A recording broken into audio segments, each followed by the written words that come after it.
You recording? Alright. Hello, people of the internet, this is Kaijin Noir, here with a belated review for a particular film that I really want to talk about before I get into my best and worst of 2015. And luckily, I brought on board my good friend, Andrew Battaglia, aka Blue Eyes. Hello, folks, this is Blue Eyes of Sapphire Night Productions.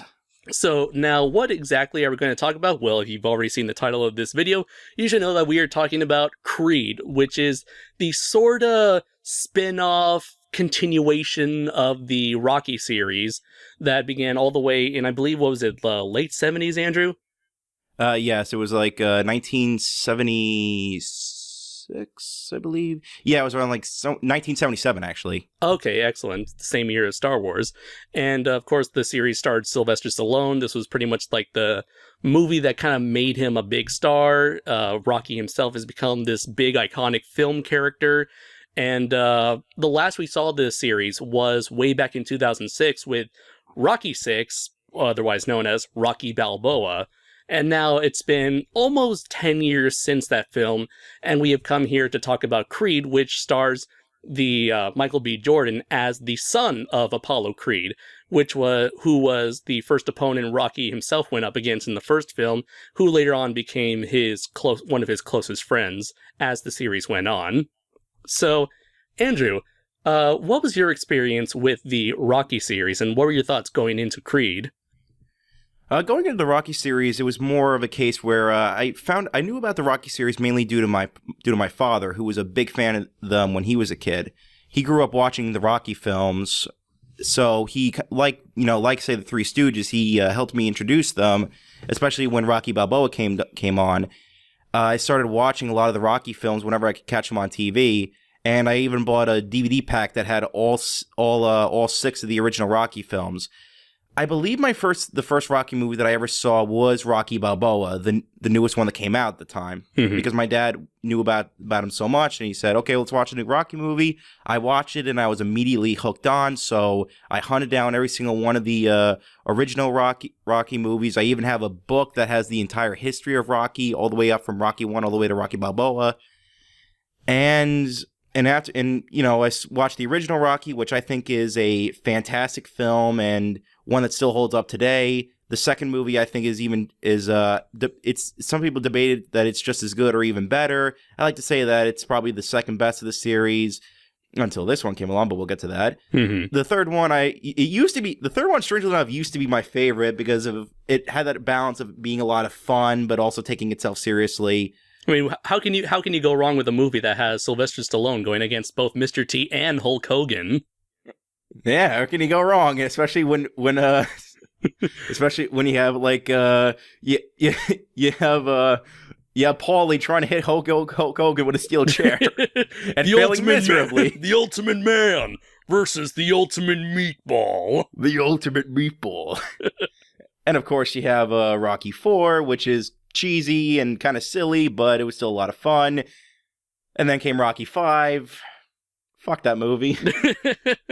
We don't talk about Rocky V. Even Sylvester Stallone doesn't like to talk about Rocky V. I gave it a 0 out of 5. And then, of course, we had Rocky Balboa, which I think was a fantastic return to the Rocky series. And then, of course, we have Creed.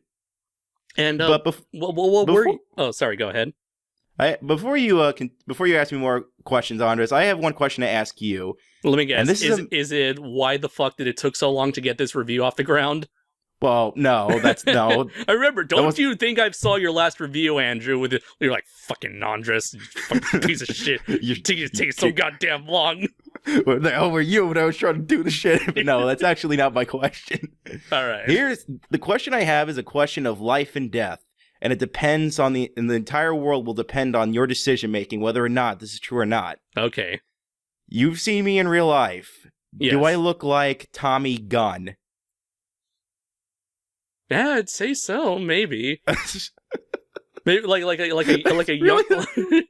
I mean, I can see that. You got the scrappy, mullet, curly, blonde hair. Yeah, I can see it. Just put on instead of that jacket you wear, just put on like a what do you call that jacket he wore? Like some sweatpants or some put on some workout clothes. Yeah, I could see that. And now Joe Bazzino is now going to make a meme. I can make a picture of it now. Geeks for Geeks, the Rocky series, starring Adam as Sylvester Stallone. So who's gonna play the dollar store Don King? Patrick? And now try to imagine Patrick saying, "Touch me now, Sue."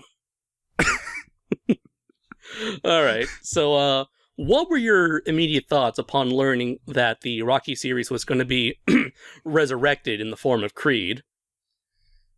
When I first heard that they were going to make a spin-off, when I first heard they were going to make a sort of spin-off to Rocky, I was a little bit skeptical at first. I mean, I did say that, okay, this is probably the best idea to go for a next generation equivalent.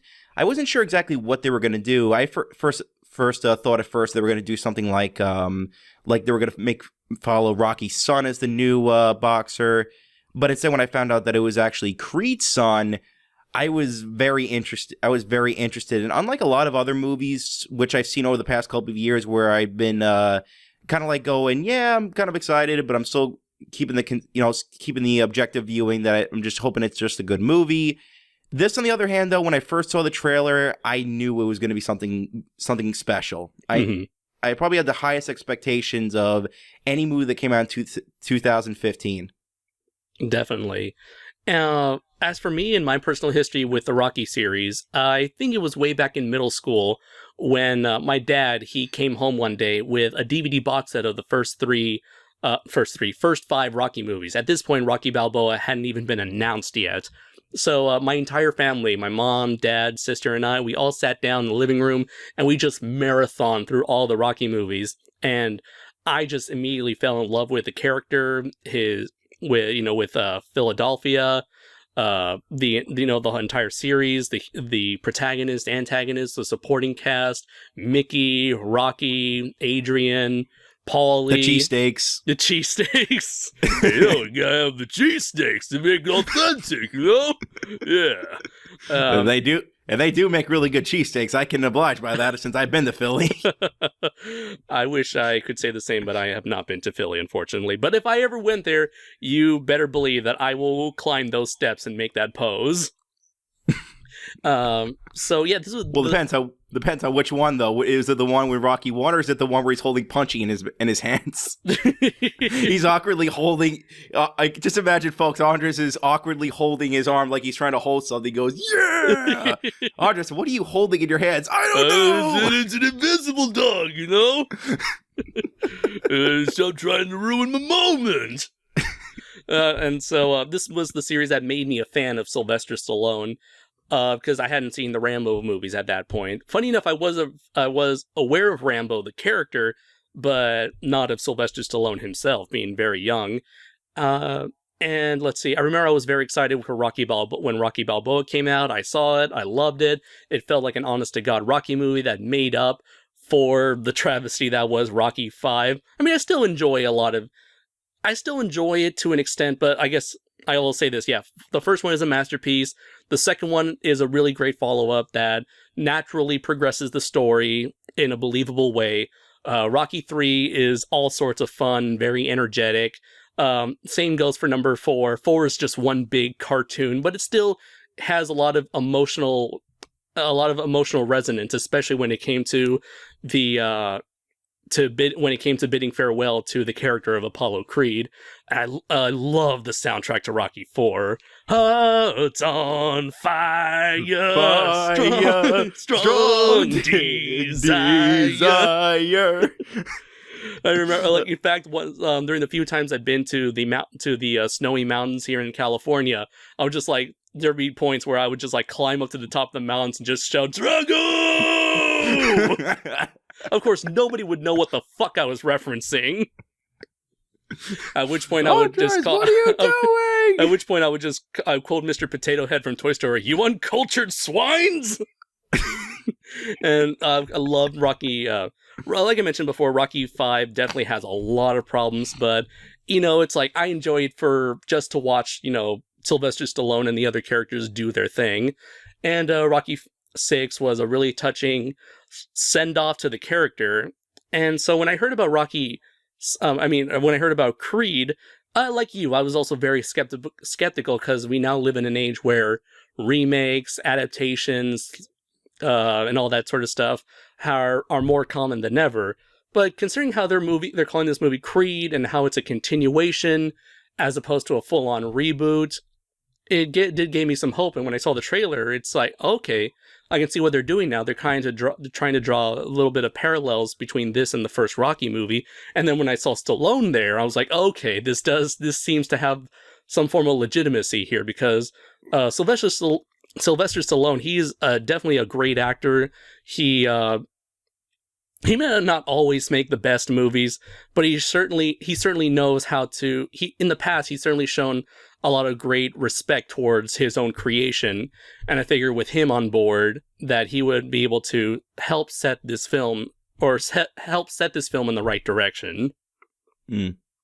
Agreed there. With Sylvester Stallone on board, I knew with the Rocky films he was probably going to have a lot more care towards it than he did with a couple of other projects he's done with, like the Expendables, where you could definitely tell he was just having complete fun with it, and just it's not that he doesn't like take his projects seriously with a lot of modern stuff, but it seems more like nowadays he's just doing it more for the fun of it rather than really trying to give an honest to God acting experience. A good example being that boxing movie he did with Robert De Niro that I can't remember the name off the top of my head. Oh yeah, that movie just like came and went. You'd think that would have been from what I heard, it was kind of like a parody, I guess, or some sort of comedy.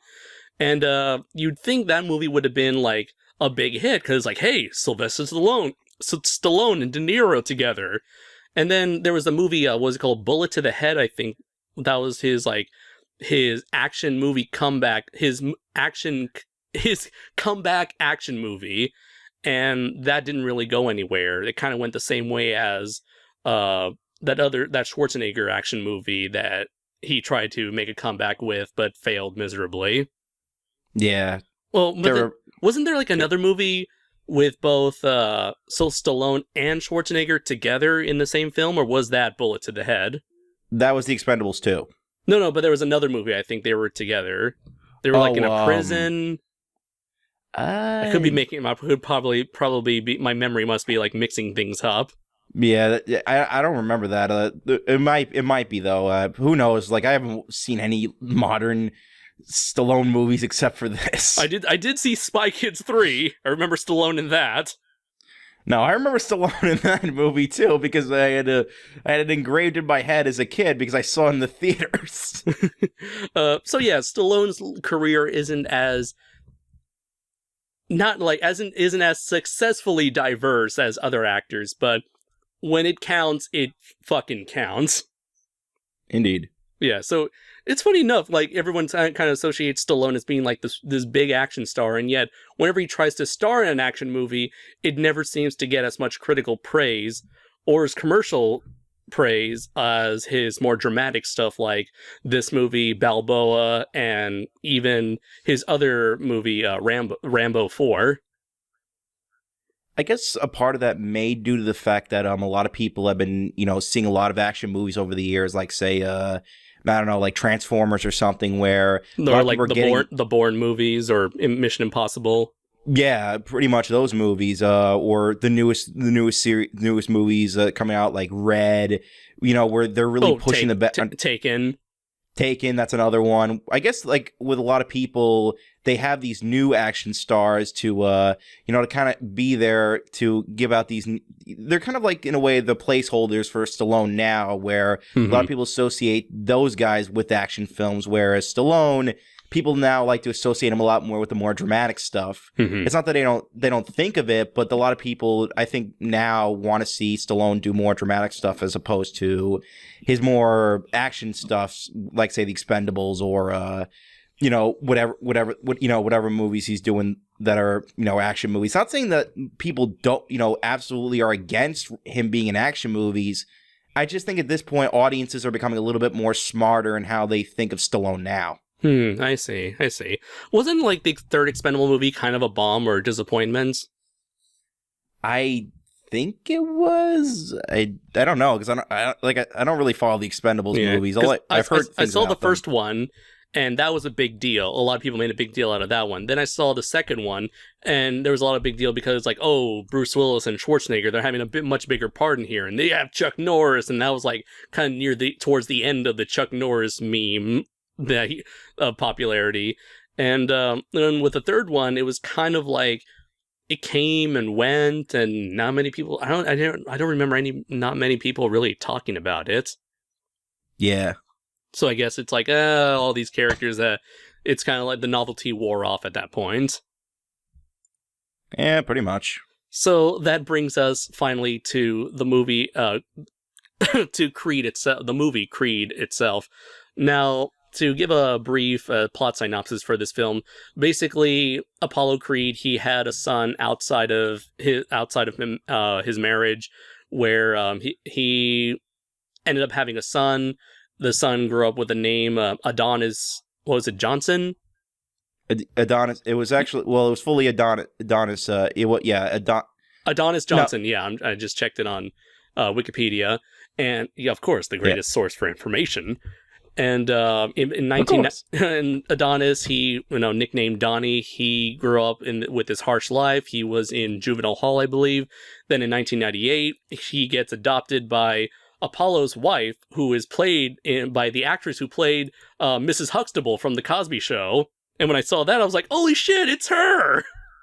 What's I doing here? And so eventually Apollo's wife, I can't believe I'm forgetting her name, but basically took her in and raised him as her son. Then we cut to modern day, where you see, cut to 17 years later, Donnie has he's very well educated. He has a good paying job working at a security firm, but he's like, you know what? I'm not satisfied with life.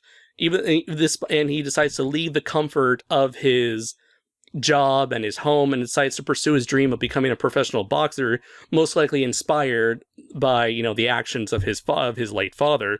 So he eventually tries to move to Philadelphia, and no one really wants to train him. So he goes to the one man he believes he could count on, Rocky Balboa. So at this point, Rocky, feeling that he kind of has a bit of like I guess he had a feeling that he owes Apollo something, or it's like maybe out of like guilt, or maybe he wants to, he considered Donnie at least, somewhat of family.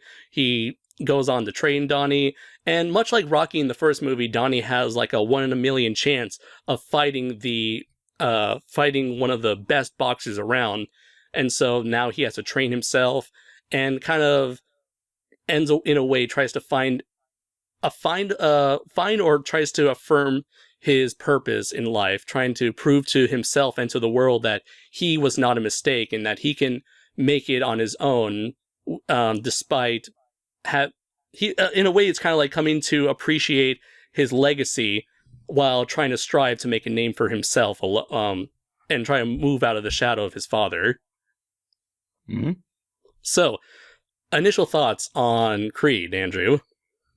I went in on like usually what I do with movies, I usually go in on the second week that they're released, because usually what I like to see is people's reception, and then I decide whether I want to go see the movie or not. Mm-hmm. And of course, I took my dad to go see it with me because he really was interested in seeing the movie too. Yeah.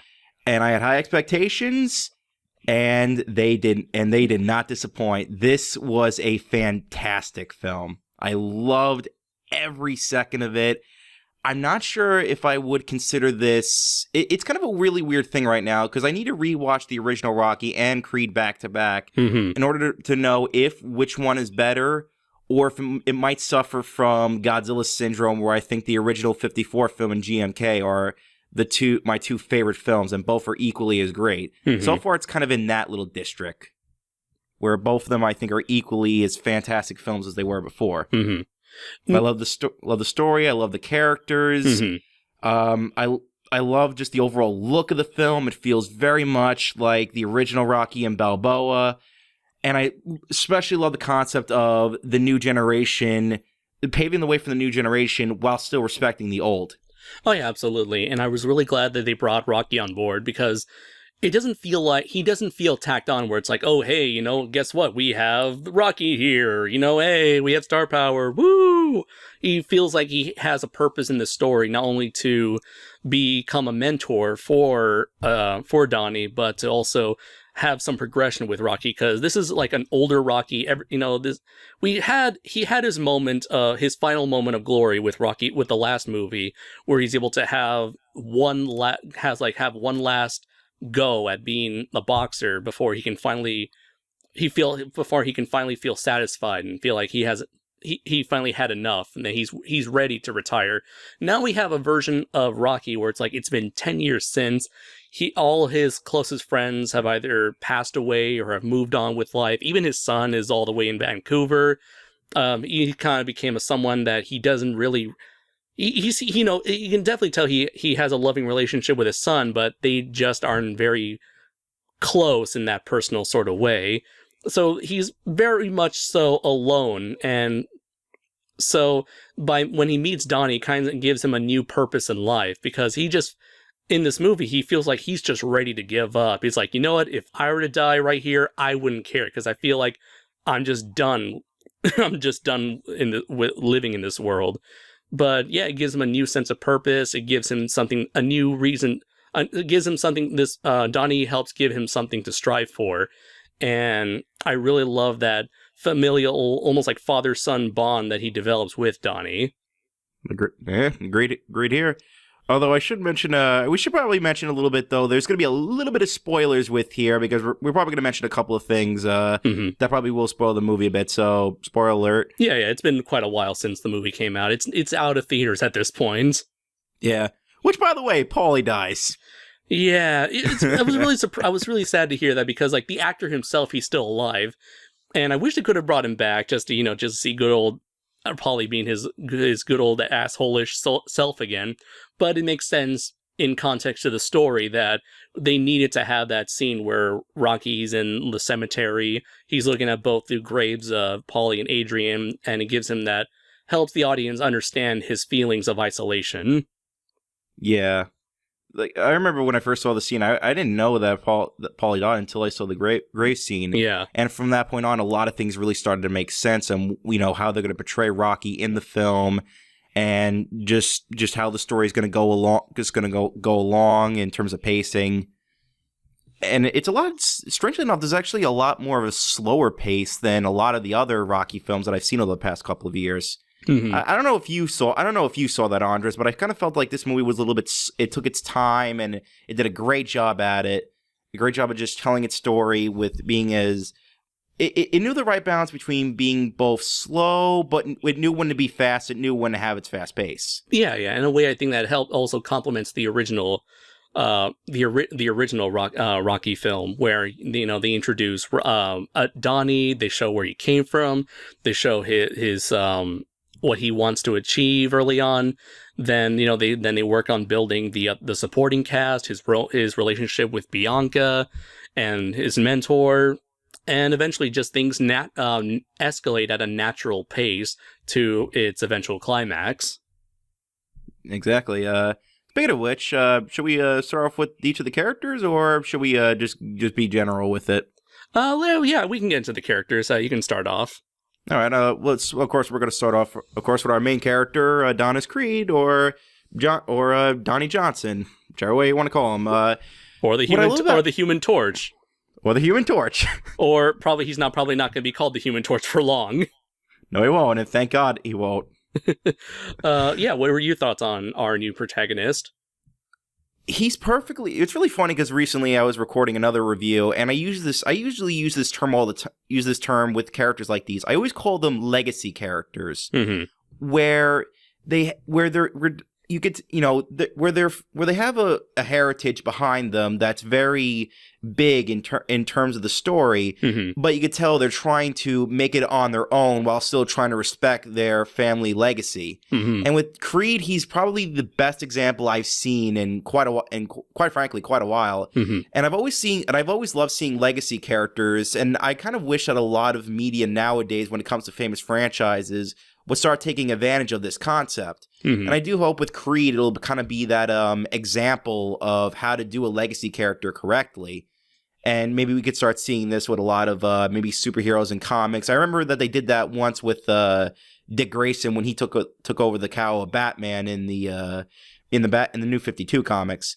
But with Adonis Creed, he's a much better example for this because you can tell that that we're following his own life. This isn't like another Rocky movie. In a way, it is, but it's Creed's movie, and that's what I love about the film itself. It's not Rocky 7. It's Creed.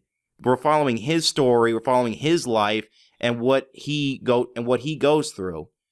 It's not, and it doesn't repeat itself it's not like a straight up rehash of the original Rocky. There's a lot of differences in how they parallel between Rocky and Creed himself. Mm-hmm. And then, of course, mentioning his girlfriend Bianca, and by the end, I feel like that Adonis accomplished what he set out to do. There is a little bit of him where you can kind of tell that he's afraid of holding on to the mantle because he feels he doesn't want to disappoint his father or any other possible family members who have been in the ring that were a Creed. And so he tries to make it out on his own at first, but of course that didn't happen with one character. But we'll get to that. Yeah. Although speaking of which, I do have to say, I'm surprised they never mentioned Apollo's children within his marriage. Like, didn't he have like 2 or 3 children in the original series? I believe they did. I guess the idea was that they wanted to go with the idea of. I guess they wanted to go with the idea that they didn't try to go into the same league as father, kind of like Rocky's kid. Yeah, so they wanted to do something like this. I guess it's like in terms of immediate family, they need to stick with just his mother and Rocky himself. Yeah, something more on the lines of that. Mm-hmm. And you mentioned before how the character of Creed has this enormous pressure in terms of living up to his father's legacy. And I think, in a way, that's what the actor Michael B. Jordan had to do himself in terms of having to now carry on this immense, gigantic franchise on his shoulders now. Yeah, that is definitely true. So and I'm pretty sure, I'm pretty sure the actor himself could relate to his character in a way. Yeah, and give credit to Michael B. Jordan because he does a fantastic job. Oh yeah, definitely. I mean, he's definitely got a very likable attitude. He's very charming. He can be funny at times, and you can definitely tell he has his strong weaknesses in terms of his temper, in terms of in terms of being perceived and judged by people around him. And he wants to have that chance. And it's really interesting you have a character who already lives a comfortable life, and people tell him, you know what, you don't deserve to be a boxer, you don't deserve to have this type of life. Why do you even want to have this life when, you basically came from the glorious golden gates of Hollywood? And it's very interesting that you have a character who's willing to give up this life of comfort because he has that passion, he has the drive to pursue a life that may not seem as enjoyable in other people's eyes. Yes, he definitely has that. It's very strange and kind of fascinating just to see a character take away all of the things that he has in life just to pursue his inner dreams. And perhaps that could be an allegory of the American dream itself. Mm-hmm. Because with a lot of people, they always say that the American dream is always pursue what your innermost desires, not try to be what anybody else tells you to do, or trying to go for something that's more practical. Yeah, or something much more practical. And what's really funny when I think about that may actually maybe go in a little bit go into Apollo himself. Mm-hmm. And when I'm seeing that is Adonis's father, Apollo Creed, because we've always viewed Apollo in the original Rocky series as being this big patriot and the guy who always believes in the American way and such. So I think it's kind of funny that there's a little bit of parallels with his father, but where his father was more about just flat out showing it in terms of visuals. Here it's a lot more thematic and more metaphorical. Mm-hmm. And I like that they kind of pinch at that idea a bit. It's not something you could barely know. It's not something you could fully notice in the film. It's just like one of those little ideas you can kind of like see in the cracks if you really look in depth with it. Oh yeah, it's definitely a lot more subtle when it comes to the portrayal of the American dream. With Apollo in the original films, he embodies the American dream. He is willing to show it. He's a lot more a lot more like visually and verbally outgoing than Creed is in a lot of ways. America, fuck yeah. Living in America, eye to eye. Oh yeah, and now it's a shame that James Brown is no longer with us. Otherwise, he could have probably done some tribute introduction for Creed himself. And you mentioned before a while back that you mentioned how Philadelphia itself has it feels like the Rocky movies in terms of its setting, and I was really thankful that this movie feels like it belongs in the Rocky series, where you feel it's kind of like a nice pair of like a nice pair of boots that you haven't worn in a while, and when you put them back on, they feel just as comfortable as they were like a couple of years since you've last worn them. And you're in this setting, and it's like, yes, this feels like Rocky. The streets feel the same, the locations feel the same, and despite the fact that this is a movie where it's like, this is the next generation, it doesn't feel like the producers were trying to make this a modern, hip, new, totally rad, awesome, cool Rocky movie. Yeah. They never bring attention to that. It's like, it just feels like this is a natural progression of the cinematic world of Rocky. Agreed. And let's see. Well, I'm just glad, like, a lot of details from like the grave, the house, Mickey, like the surrounding area, with Mighty Mick's gym. Yeah, I was actually about to mention that. Yeah. Everything just feels like the same. Everything feels familiar, while at the same time you can tell everything feels familiar, but you can see its age in a lot of these locations. Indeed. And let's see, anything else we could talk about? What do you thought? Yeah, go ahead. I was about to mention Bianca. Yeah, I was about to say that. What did you thought of the love interest? I think what I like about the romance is that what I love about just her character in general is she's not really like she's definitely not another Adrian. She's her own character. I like the fact that they made her kind of like a singer almost. Mm-hmm. That she has her own little underground independent singing career. Oh yeah, but she's also trying to go. She's a very outgoing character, and she compliments Creed, Donnie a lot in that she's also trying to pursue this big. She has like big dreams, and she's trying to obtain this big goal that not many people can succeed at. And she can tell works very hard to produce the majority, all of the work that she does. I love that when we were in her apartment, we saw this recording equipment around here, and I kind of related to that because, like, oh hey, I know what it's like to produce stuff in your own home with like what little material you have with you can afford. Yeah, I mean, currently right now I'm looking at my scanner that I have right next to me, and it's on the exact same table where I have my laptop and all my shit. Yeah, it's like, hey, I totally know what it's like to produce content. Digital content in the comfort of your own home. That is awesome.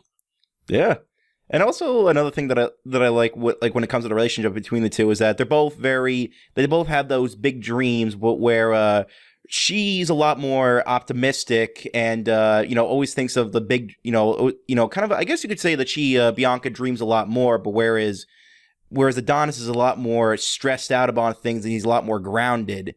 Grounded, thinking that there's a very good chance he could fail. Mm-hmm.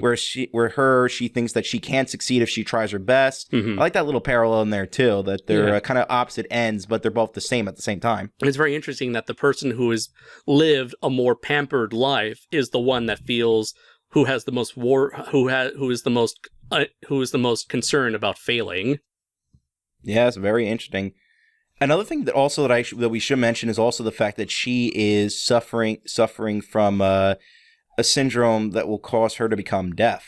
Yeah, that is definitely an interesting thing to bring up.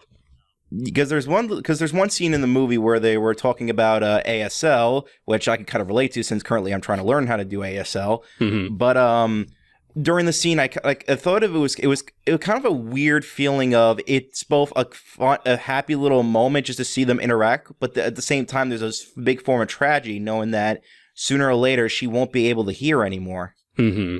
Yeah. So I think it kind of like adds a new thing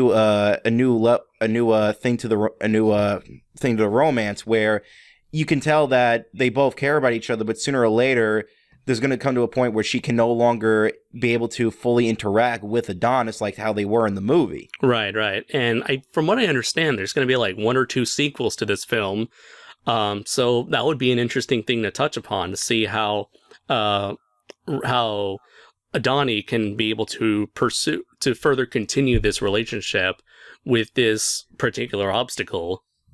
Yeah, I would love to see that I would love to see that explored in the later Rocky movies, or not the later Rocky movies. I mean the later Creed movies. He's like, oh, I'm gonna go back in the ring, you know. I'm gonna take over this franchise. I'll fight the good fight. I'm gonna die in the second one. I'll rise back from the dead in the third. I mean, this is the future, right? I can get like a robot arm and a robot heart, you know. I'll be Judge Dredd again. I can get my shoes. I can get my self-lacing shoes so I can pull out my gun. You know, I don't want you to become greedy and lazy. Unlike that Bruce Willis guy asking for $10 million to be in my movie, he just breaks character and starts complaining about making movies in Hollywood. It's like, dude, Stallone, you're breaking character. I don't care, you know. There's a lot of bullshit here. I'm gonna stand for it. There's a lot of bullshit here. I mean, Uwe Boll is trying to trying to go on Patreon, and all of a sudden he's swearing. So what can I? I'll promote the good promotion. He's like, what the fuck? What the hell's wrong with you? Stallone, just calm down. You're like Frank Miller. Just take your medications and you'll be fine. And then then at that point you like calm him down, and then he just goes back to his like normal gravelly voice. Okay, yeah. And then all of a sudden Arnold Schwarzenegger bugs in and starts cueing the Arnold noises. Listen to me, Stallone. You don't want to go this way. If you try to do this, you'll become a living internet meme. Well, people will not stop making fun of you. Remember when I cheated on my wife with Maria? Yeah. I never thought I could live it down. Nicolas Cage. Look what happened to Nicolas Cage with the bees. Anyways, getting back on topic with the review itself. Yeah. That was fun. Yeah. So let's see. Anything else to talk? So in terms of the production values, there was one thing that kind of bugged me, and that involved the last training montage before the big match. And the problem is, like, I like the new theme for Creed. It's very reminiscent of the Gonna Fly Now theme from the old Rocky movies. However, there came a point during the training sequence where they were really trying to capture the magic of that original training montage, and I just felt like it kind of fell flat on its face. Where I kind of see what you're coming from with saying that. Where it's like they even go so far as to add vocals to the track, and they try to make it as big and bombastic. I'm like, if you're going so far to recreate the original song, just use the original damn song. And then they try to make it more epic by having motorcycles. But it just seems the motorcycle thing just seems too silly. And whereas Rocky climbed aboard up the steps of that library, here he just kind of climbs up a hill, and it doesn't feel anywhere near as impactful as it was with the original Rocky. I have a similar problem in that regard. I have a similar problem with the movie, but I'll get to that a little bit later on. Mm-hmm. It's a similar idea, but it's a different scene, but we'll get to there. And I do appreciate when they do bring in the original music. They bring it in when it counts, such as when he had that final pep talk in the middle of that fight with Sylvester Stallone. You hear that dun dun da da dun da da dun da da dun. I was like, okay, here we go. Yeah. I just love, like, during that pep talk, he kind of Donnie kind of spills his heart out. He brings out the thing that's really been like bothering him the most, his innermost turmoils, only to be confronted by Balboa, who's like, hey, there's you don't need to worry about, proving to yourself that that you may or may not be a mistake. Because you know what? You're not, in my eyes, you're not a mistake. You are like, to me, you are my son, and I'll make sure, I know, I'll tell you now that you deserve this chance and everything that has happened so far. And it's that loving moment where it's like, yes, these two have finally, like, kind of bled their hearts out to each other. And that's at that point where it's like the true passing of the torch moment. It truly was a passing of the torch moment, which, speaking of that, that's actually something I actually want to mention. I want to talk about the, not really villain, but I guess opponent, Pretty Ricky. Mm-hmm. Yeah. He's actually a very good rival character, because, for those, he's not what I think I love a lot more than a lot of the other Rocky, I guess you could say villains. I don't want to use this term because he's not really, I guess, antagonist. Yeah, in like the classic, script writing 101, he is essentially the antagonist. Yeah, because he essentially is like the main opponent, the main enemy for the movie. Mm-hmm. But what I love about him is that he's a good villain. He's actually a pretty good antagonist for the film, because he has his own little pressure being put on him too.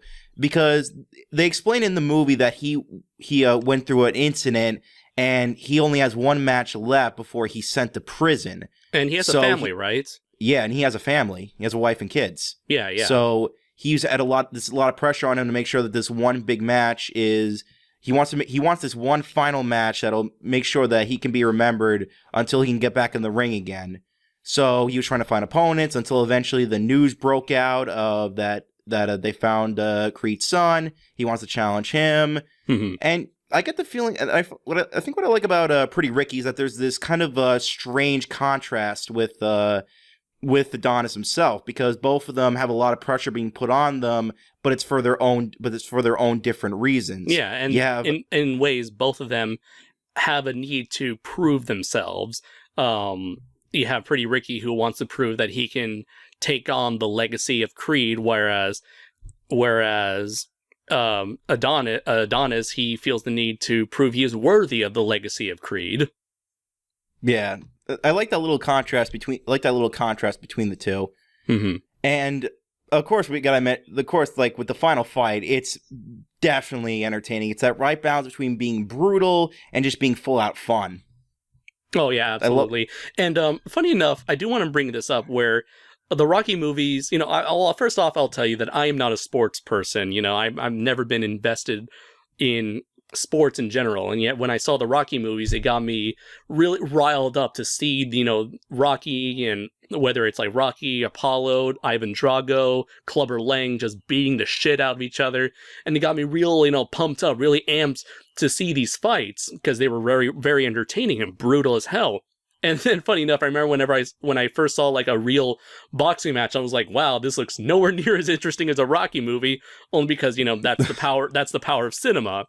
Yeah. And so I was really happy to have gone to have that like very like blood pump. What do you call it? That like that blood pumping, not adrenaline, but that blood pumping feel when you were watching this movie. The movie's boxing matches, they felt very energetic, felt very real, and every impact from every punch thrown, you feel the weight of each impact in that fight, in each of the fights.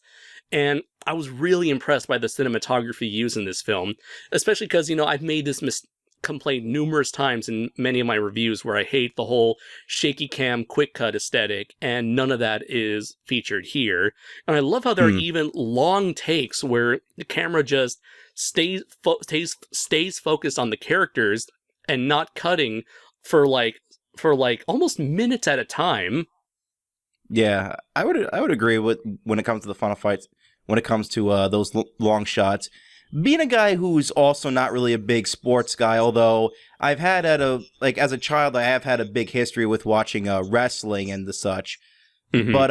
But which of course is something that Christopher Martinez can also relate to.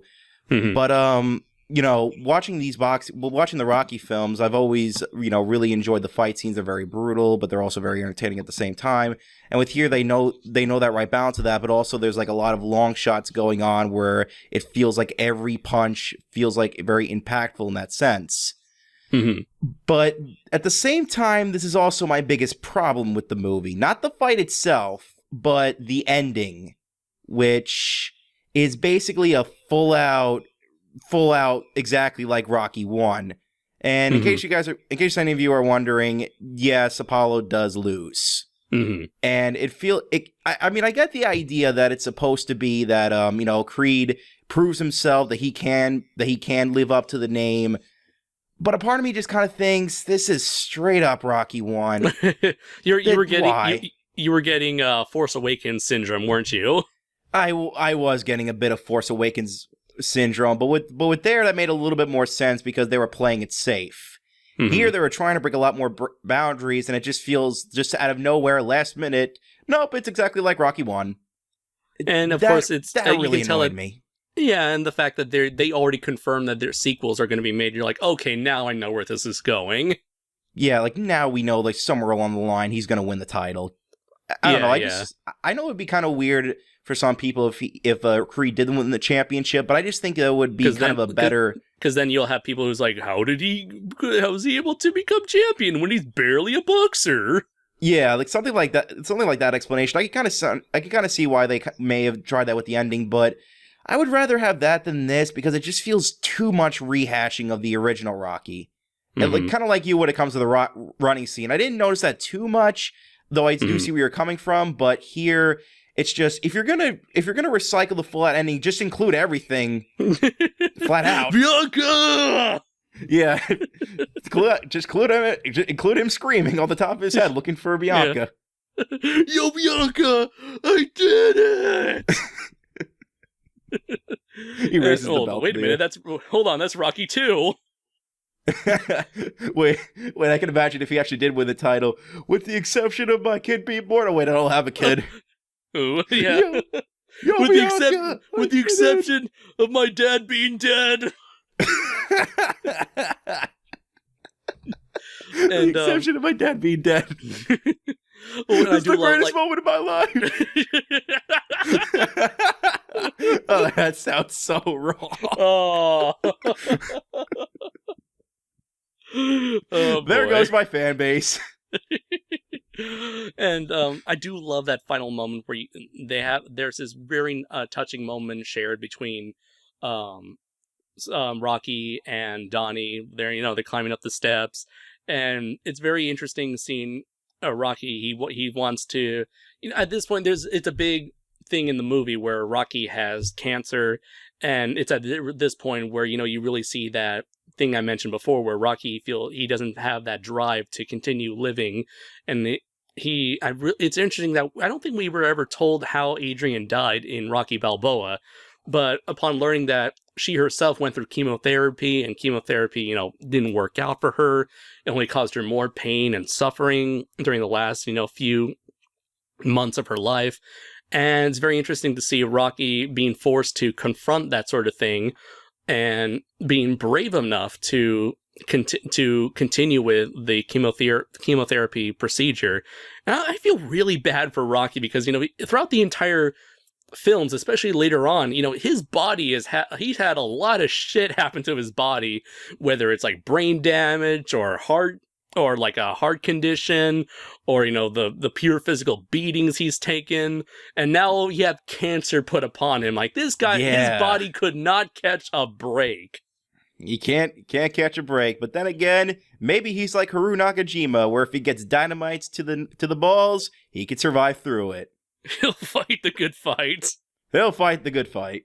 Yeah. Unless of course you throw the unless you throw the Mizuko Goji suit in front of him, then I'll run away. Yeah. And I do like that last scene where it's kind of like him proving to himself that he does have the strength to carry on. I mean, he's shown he has the mental capacity to carry on, but he just wanted to prove himself physically. He's still able to do basic things such as walking and walking up steps and ladders. And it's a nice shared moment where you see, I'm very glad that Donnie didn't go up the steps like in the first Rocky movie, but he's walking up the steps along with Rocky to get that perspective from him, to see how much those steps mean to Rocky himself, and to get an idea of basically his whole perception, Rocky's whole perception on life and never giving up and all that good stuff. And also a little bit to kind of show the passing of the torch, knowing that the next generation is kind of doing the exact same thing that the old generation did. And I go ahead. Which was a nice little it was a great little scene. You could kind of tell that they're further emphasizing on that without it feeling too hammered in. Right. And I love, this is like a little thing, but it had left so much of an impact on me, was that when Rocky, he was training Donnie while also going through chemotherapy, of course his hair starts falling out, so when he's training him, he starts wearing a black beanie. Guess who also wore a black beanie? Mickey. So I love how that beanie represented that Rocky was now fully embracing his role as the mentor. Like, his time in the sun is over, but that doesn't mean that he no longer has a purpose. This movie gave him a new purpose, a new foundation for which to dedicate his life to, and from there on he carried on what Mickey originally was to him in fully embracing that role of the mentor. Jeez, I didn't realize he was wearing that. Yeah, it's just such a small thing that works so well in the film. Yeah, it does. Because, I mean, I did think that he was basically Mickey, but I didn't think they were going to go that far with it. I didn't realize that now. But now I'm thinking about it, you're right. He did wear it. Yeah, that's a subtle reference there. I like that. Yeah, definitely. Yeah, good eye. Good eye, Andres. Good eye. Yeah. I remember I saw that, I was like, oh shit, oh my god. Oh my god. So let's see, is there anything left to talk about before we go into final thoughts? Ooh, is there anything else? Well, they brought in Buff Bagwell again. Let's see, who is he? He was the head announcer for, he did the announcement for the fight in Rocky Balboa, and he also did it for... Wait, isn't his name Michael Buffer? You're right. Okay, I'm thinking of Michael Buffer. That's Buff. Okay, Buff Bag. I'm thinking of Buff Bagwell, the wrestler, not Michael Buffer. Oh, I'm like, who the fuck are you referring to? Oh, it's that guy. You know, that guy who's once sold Rocky a Philly cheesesteak. Yeah, and it always keeps on saying, "Ooh, let's get ready to rumble." Oh yeah, that guy. It really helps give a sense of realism in a way, or like a sense of validity, saying like, okay, yeah, this is a legit modern day boxing match if you're gonna have Michael Buffer in there and have him say like the phrase that made a name for himself in the first place. Yeah. Although I do have to comment, it's so ridiculously crazy to think that this guy is and forever will makes more money than you and I combined just for saying that fucking phrase. It's a sad day. It's a sad day when content creators like us can't make enough money just to say just one thing of dialogue. Yeah, that'd be a good thing. That's a good thing to have in life. That is very good. Oh wait, actually, there is one thing I do want to mention before we go on. There's one character that we ought to mention. There was that other guy who was friends with Rocky during Adonis's first fight, and it was the guy who broke the news out that Adonis was Creed's son. Oh yeah. That I hated that character because the minute I saw him talking to him, I knew for a second, this is going to be the guy who's going to expose that it's Creed, isn't it? And a couple seconds later, yep, there we go. Yeah. Well, they kind of feel bad for him because it's like he was the owner, or he was the guy who ran the gym, and he had such high hopes for, that Rocky would train his son, only to have this nobody come out of nowhere.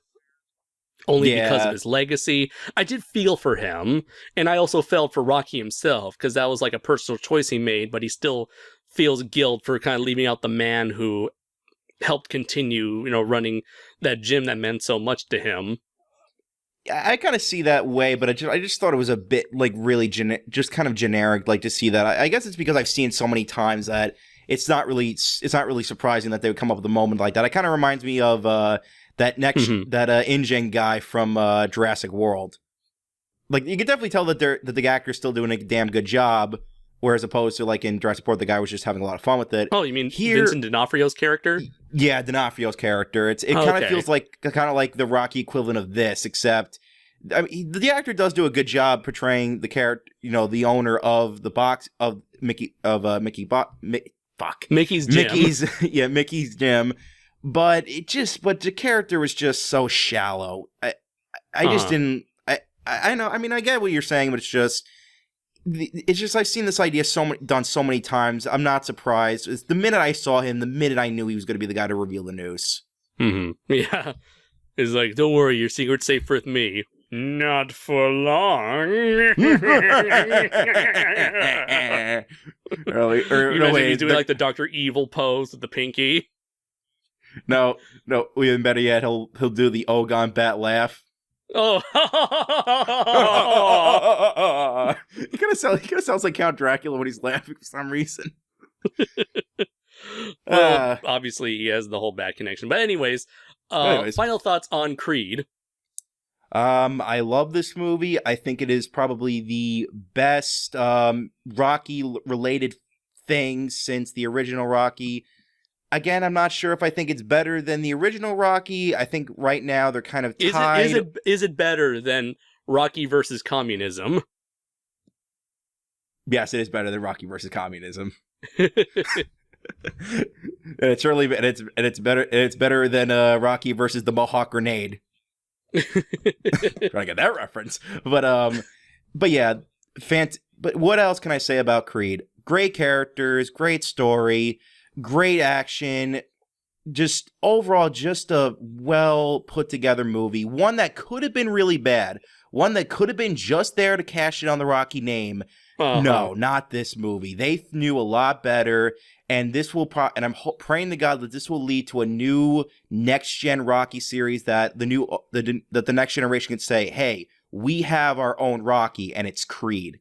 That's what I'm praying that this will lead to. Now, especially since how successful this film was. I certainly hope that it will lead to a Rocky series. Oh, not a Rocky series, but to a Creed series. Because he's coming back to fight the good fight. To fight the good fight. And then there's the whole spiel, which we won't get into again. Yeah. So there's nothing really else much like I can say. Then do yourselves a favor and try to do anything you can to watch it. It's truly a great movie.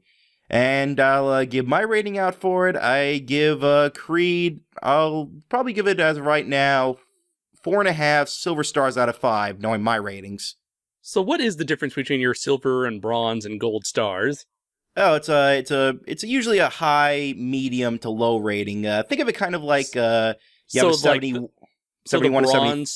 So like 4 bronze stars is the equivalent to a low 4, and like 4 gold stars would be like a high 4. Yeah, something like that. Okay. It's a really strange way how I rate things, but I figured it'd be an interesting way how to keep it kind of like in the 0 to 100 kind of rating. Right.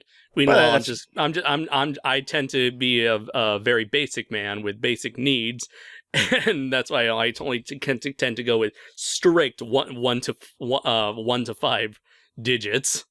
Yeah, and then you got me, who's just nuts. So it's like, okay, so we're going to take each number, but then instead of going by the point system, instead of going like 4.75, we're going to go by colors. So we're going to have gold, silver, and then they're going to divide each number into 3 categories.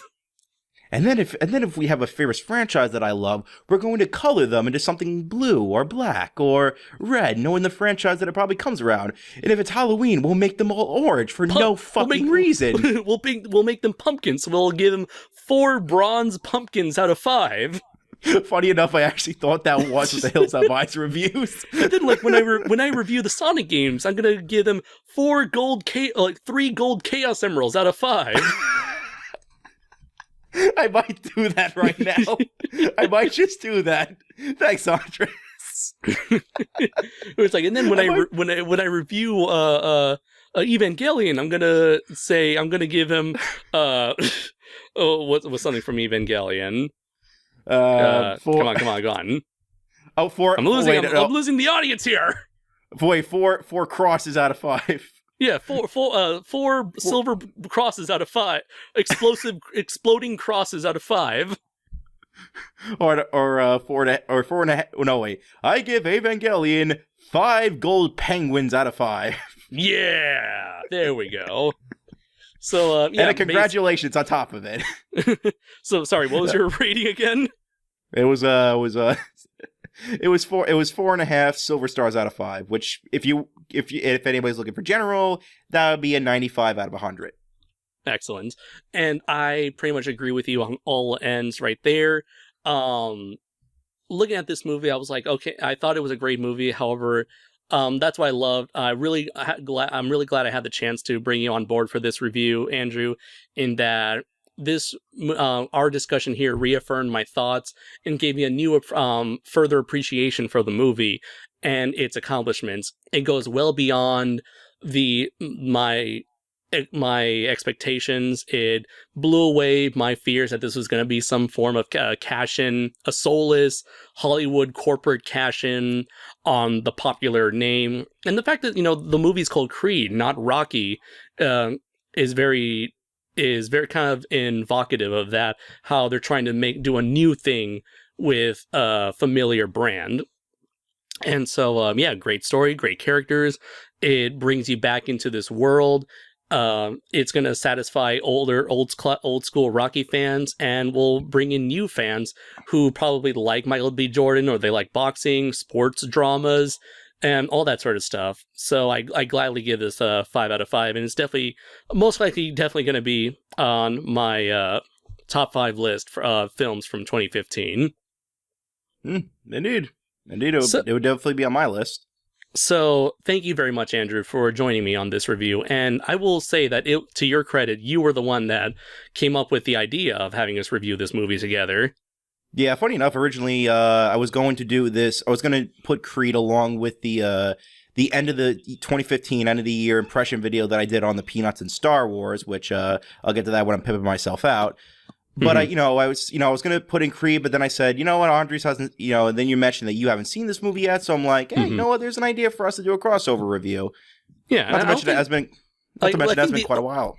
Yeah. I think the only thing we've done so far that has reached the YouTubes has been our Sonic discussion, because that Tokusatsu chat that we did with Patrick, that unfortunately was canceled. That project was canceled, right? Yeah, it was the Tokusatsu. In case any of you are wondering, it was a Tokusatsu remake and reboots idea that we did with both Patrick and David. Yeah, and unfortunately, it had to be scrapped because there was a lot of problems when it came to the recording and just overall editing. It was just a big mess. Though hopefully, maybe we could try again one day with doing a kind of I guess you could say, making it rise back from the dead like some kind of Frankenstein monster. Yeah, imagine we have 4 different chats, and you take pieces from those 4 chats and put them together as if it was one conversation. Oh no, that's exactly what I did with the chat. That's exactly what I tried to do with the chat, and it was all over the place because of how many times we had to stop the recording, how many times we had to do all that shit. So yeah, it was just what a big fucking mess. All right, but I guess, yeah, this is our second official collaboration to be released, and thank you very much for coming to me with this. I'm very glad to have had this conversation, especially since Rocky, even though I've never mentioned this before on my channel, I think, but I am a hardcore fan of the Rocky series, and I'm really glad I got the chance to really talk this out with another big Rocky fan. Yes, indeed. So where can people find you, Mr. Battaglia? Okay, be sure to check out my YouTube channel, Sapphire Night Productions, as well as my Facebook page. Currently, I have uploaded my end of 2015 BlueEyes impression video that I did on the Peanuts and Star Wars: The Force Awakens, as well as my 2 reviews that I did on Hideaki Anno's Return of Ultraman, as well as a couple of up-and-coming reviews I'm going to be doing, one of which being Hideaki Anno's Gunbuster, and also my review for the Crater Lake Monster and Sonic 1 to start off my new series, Lightspeed Legacy. Basically a big retrospective on the main series Sonic games. And be sure to also check out for any up-and-coming videos, films, whatever. on my channel Sapphire Night Productions, and also be sure to check out my 1-minute short film that I did called After Reel. And yeah, that's pretty much all I have to say on my end. Excellent. And as for me, be sure to stay tuned in the coming months for my continuation of my Heisei retrospective, where I'll be going into the Rebirth of Mothra trilogy, as well as a couple Toho films or Toho related films to completely wrap up the 90s tokusatsu films in general. I won't reveal who they are, but you can probably guess what those films may be. As for that, also I have in the works something that Andrew and I have been working on in the works is my top 15 favorite giant robots in fiction. I may have brought this up a couple times in the past in the Sons of Sarazawa podcast, and it's something that I had Andrew come aboard to act as. I brought Andrew aboard as my editor for the project. I'm very thankful for all the work he's done. I've seen some his work on his own videos. That's why I had to bring him along. It's like, dude, you gotta help me out with this one. I know you can do it. And I've seen a bit of a good portion of the work he's been doing for this list, and you guys are gonna love it. And I just put out my top 5 Gundam series my top 5 Gundam series in need of new releases. And so so far, even though I just uploaded that as of this recording, I've already gotten a big positive response from that. And it looks like you guys are indeed interested in more top 5, top 10-esque videos. So if you guys like that, then you're going to love this next top 15 video. Why top 15? Because I just couldn't keep it at top 10. So with that said, you can also find me on the Sons of Sarazawa podcast on Zazabar's channel. You can find me on Toho Nation, which is a Facebook group where Andrew and I are part of, where Godzilla fans, Tokusatsu fans, and such can come in, discuss, and chat with one another.